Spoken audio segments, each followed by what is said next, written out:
नमस्कार, crime petrol में आपका स्वागत है और उत्तराखंड परिक्रमा आप देख रहे हैं। और उत्तराखंड परिक्रमा में सबसे पहले बात करेंगे डॉक्टर धन सिंह रावत की, जिन्होंने देहरादून में एक संवाद कार्यक्रम में हिस्सा लिया और उन्होंने साफ तौर पर कहा कि जोशीमठ में जो घटनाएं हो रही हैं उसको लेकर सरकार बहुत गंभीर है और खुद स्वास्थ्य विभाग की कई टीमें मौके पर मौजूद हैं। स्वास्थ्य विभाग की तरफ से आयोजित स्वास्थ्य संवाद में मंत्री धन सिंह रावत के साथ कई विषयों पर चर्चा की गई। वहीं जोशीमठ आपदा को लेकर स्वास्थ्य मंत्री धन सिंह रावत का कहना है कि विभाग की तरफ से 6 टीमों को जोशीमठ में तैनात किया गया है। वहीं सरकार लगातार आपदाग्रस्त क्षेत्र में काम कर रही है, जिसमें जनता को शिफ्ट करने की प्रक्रिया भी शुरू कर दी गई है। जोशीमठ में 6 टीमें स्वास्थ्य विभाग की वहाँ पे लगी हैं और मैं वहाँ कैंपों में भी गया हूँ, जहाँ पे कि पुनर्वास कैंप हमने स्थापित किए हैं। हम लगभग 50 से ज़्यादा परिवारों को मैं व्यक्तिगत वहाँ से मिल के भी आ रहा हूँ। हर प्रकार की व्यवस्था हमारे प्रधानमंत्री जी और हमारी सरकार, हमारे मुख्यमंत्री जी वहाँ पे कर रहे हैं और मैं कह सकता हूँ कि इस आपदा की घड़ी में पूरी सरकार जो है जोशीमठ के लोगों के साथ खड़ी है और उनके लिए जो है पुनर्वास के लिए अभी होटल की व्यवस्था कर दी है, वहाँ रहने की व्यवस्था कर दी है। Bureau report, crime petrol. और अब बात करते हैं वाडिया इंस्टीट्यूट के वैज्ञानिकों की, जिनका साफ तौर पर यह मानना है कि उत्तराखंड के अलग अलग हिस्सों में जो भी दरारें आ रही हैं उसका सबसे महत्वपूर्ण कारण है अलग अलग क्षेत्रों में निर्माण कार्य, जिसको लेकर उन्होंने मीडिया से बातचीत की। जोशीमठ के साथ साथ अब उत्तराखंड के अन्य क्षेत्रों में भी दरारें देखने को मिल रही हैं। कर्णप्रयाग, टिहरी, उत्तरकाशी जैसे स्थानों पर भी लोग अब डर के साए में जीने को मजबूर हैं। भू वैज्ञानिकों की माने तो उत्तराखंड में जरूरत से ज्यादा निर्माण कार्य प्रदेश में दिख रही दरारों का मुख्य कारण है। जो मेटेरियल जमा किया है, डंप किया गया है, उस मेटेरियल में हम बैठे हुए हैं, उसको हम बोलते हैं मोरनिक मेटेरियल।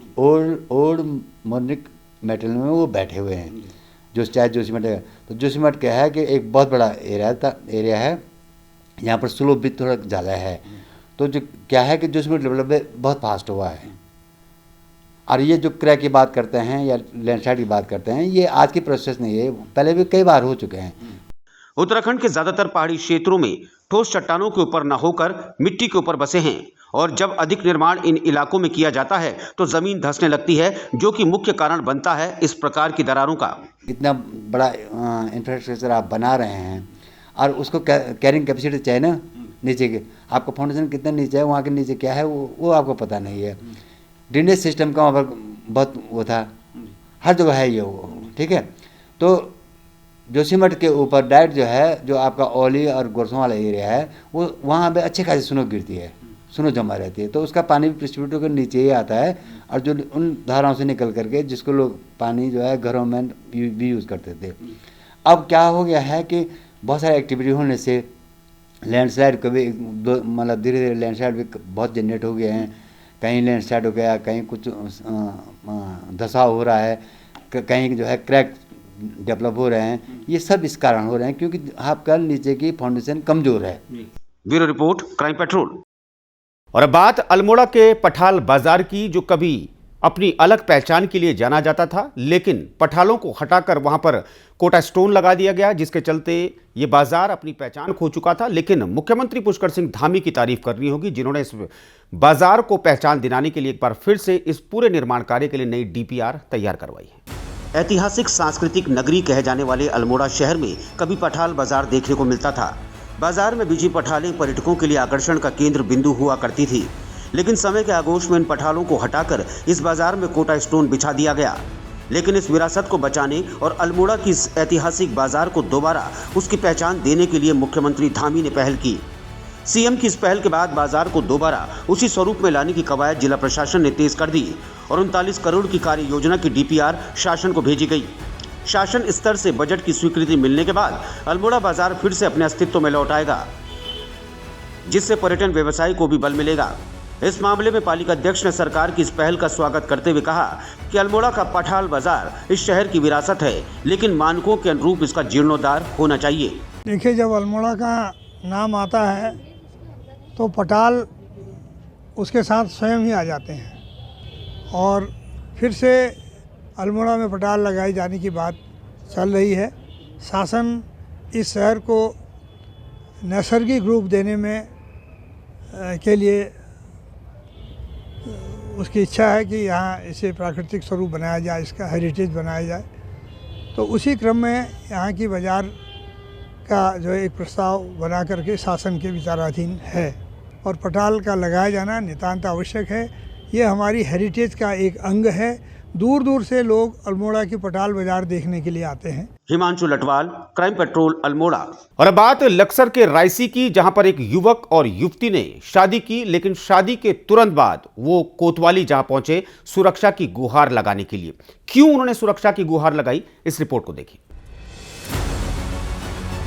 लक्सर कोतवाली के एक गांव निवासी युवक और युवती प्रेम विवाह करने के बाद सीधे कोतवाली पहुंचे। उन्होंने प्रभारी निरीक्षक से मिलकर लड़की के परिवार के लोगों से जान माल के खतरे का अंदेशा जताते हुए पुलिस सुरक्षा मुहैया कराने की मांग की। लक्सर कोतवाली की रायसी चौकी क्षेत्र के गांव में एक युवक का गांव की युवती से प्रेम प्रसंग चल रहा था। इसका पता उनके परिजनों को लगा तो उन्होंने दोनों पर बंदिश लगा दी। युवक और युवती किसी तरह अपने परिवार के लोगों की नजर बचाकर घर से निकले और लक्सर पहुंचे।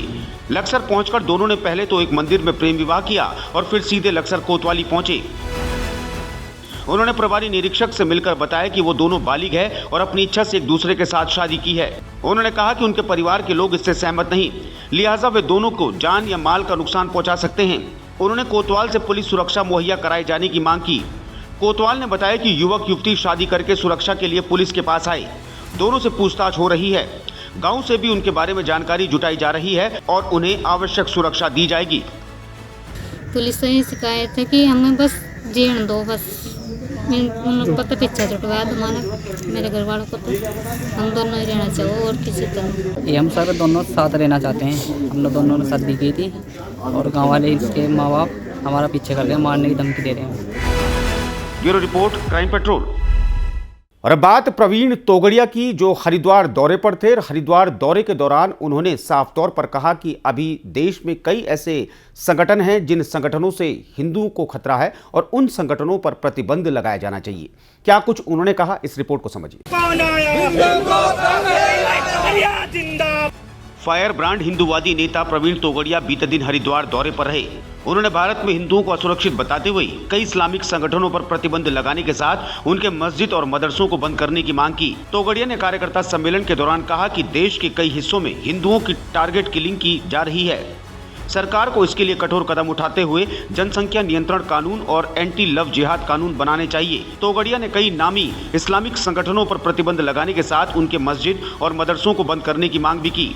वहीं 2024 में अयोध्या में बनकर तैयार होने वाले राम मंदिर पर बोलते हुए तोगड़िया ने कहा कि राम मंदिर हिंदुओं के संघर्ष और सुप्रीम कोर्ट के निर्णय से बनकर तैयार हुआ। अगर सरकार श्रेय लेना चाहती है तो कानून बनाकर काशी मथुरा का मंदिर बनाए। कोई राजस्थान में कन्हैया सुरक्षित नहीं है और उमेश कोले अमरावती महाराष्ट्र में नहीं है और कृष्णा भरवाड़ गुजरात में नहीं है और श्रद्धा दिल्ली में नहीं है और यहाँ भी उत्तराखंड की बेटियाँ भी सुरक्षित नहीं है, तो ये देश में हिंदू सुरक्षित नहीं है।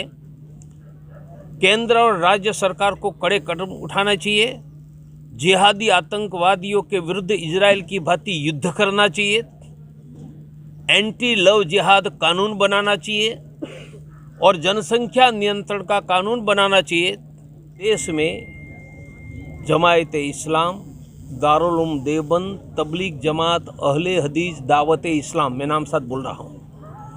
कन्हैया को मारने वाला दावते इस्लाम वाला था, कन्हैया को मारने वाला तबलीग जमात के साथ। यह सभी संगठनों पर प्रतिबंध लगाकर उसके मस्जिद मदरसों को ताला लगाया जाए, जो सऊदी अरेबिया करता है। Bureau report, crime petrol. और अब बात करते हैं हरिद्वार की, जहां पर बंदूक की नोक पर लूटे गए 35 लाख का पुलिस ने खुलासा कर दिया है। पुलिस की गिरफ्त में 4 आरोपी आ चुके हैं, 3 अभी भी फरार हैं, लेकिन पुलिस ने लापरवाही बरतने के चलते इंचार्ज को सस्पेंड कर दिया है। इस रिपोर्ट को देखिए। थाना सिटकुल क्षेत्र के ऑटोमेटिक एल्युमिनियम फैक्ट्री से तमंचे की नोक पर 35 लाख की डकैती डालने वाले 4 अभियुक्तों को पुलिस ने चंद घंटों में ही सहारनपुर से गिरफ्तार किया। 3 अभियुक्त अभी भी पुलिस की पकड़ से बाहर हैं। पुलिस ने डकैती का माल भी रिकवर कर लिया। इस मामले में एसएसपी ने कार्रवाई करते हुए थाना अध्यक्ष और नाइट इंचार्ज को लाइन हाजिर किया। एसएसपी का कहना है कि सिटकुल थाना क्षेत्र में बंद फैक्ट्री में 7 बदमाश आए, जिन्होंने तमंचा और चाकू के बल पर कंपनी के कर्मचारियों को बंधक बनाकर 35 लाख का माल लूट लिया और उसको कबाड़ की दुकान पर छिपा दिया। पुलिस द्वारा इस मामले में तुरंत कार्रवाई की गई और इस मामले में 4 आरोपियों को गिरफ्तार किया गया, जो सहारनपुर के गंगो के रहने वाले हैं। इसमें 3 और आरोपी पुलिस की पकड़ से बाहर हैं, जिनका आपराधिक इतिहास है। पुलिस ने चंद घंटों में ही इस घटना का खुलासा कर माल बरामद किया। वहीं लापरवाही बरतने पर थाना इंचार्ज और नाइट इंचार्ज को लाइन हाजिर किया। थाना क्षेत्र में जो है एक बंद फैक्ट्री थी और इस फैक्ट्री में एल्युमिनियम और इसका काम होता था। चूँकि फैक्ट्री अभी दूसरी कंपनी द्वारा ली गई थी तो वहाँ 4 चौकीदार नियुक्त थे। देर रात्रि 7/8 की नाइट में जो है देर रात्रि करीब 7 इसमें बदमाश लोग आए थे और जिन्होंने चौकीदारों को बंधक बनाकर और हथियारों के बल पर उनको डराकर बंधक बना दिया था।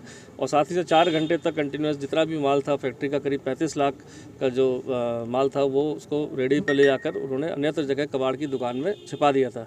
चूँकि सूचना प्रातः ही मिल पाई थी जब वो लोग पहुँचे थे, तो उस पहुंचने के बाद तत्काल हमारे उच्च अधिकारीगण और टीमों ने जो है इस पर वर्क किया और इसमें कुछ ही घंटों बाद हमने माल को ट्रेस कर लिया था और इसके बाद ही अभियुक्त गणों की जानकारी मिल गई थी। इस पर सूचना पर दबिश देकर विभिन्न स्थानों से 4 लोग को इसमें गिरफ्तार किए गए। चारों लोग मूल रूप से गंगोह सहारनपुर के रहने वाले हैं और इसमें 3 अन्य के नाम भी पता चले हैं। इनका आपराधिक इतिहास भी पता चला है कि इसमें गुलफाम है जिस पर पूर्व में कोई मर्डर का मुकदमा भी दर्ज है और जो एक अभियुक्त फरमान है उसका भी पूर्व में चोरी और नकबजनी के मामले इस पर दर्ज है। Bureau report, crime petrol. तो उत्तराखंड परिक्रमा में इतना ही। कल फिर हाजिर होंगे उत्तराखंड परिक्रमा में कुछ अन्य खबरों के साथ। और आपको उत्तराखंड परिक्रमा कैसा लगा, आप लाइक कीजिए, कमेंट जरूर कीजिए और हमारे चैनल को सब्सक्राइब कीजिए। मुझे और मेरे सहयोगी अफजाल अहमद को दीजिए इजाजत। नमस्कार।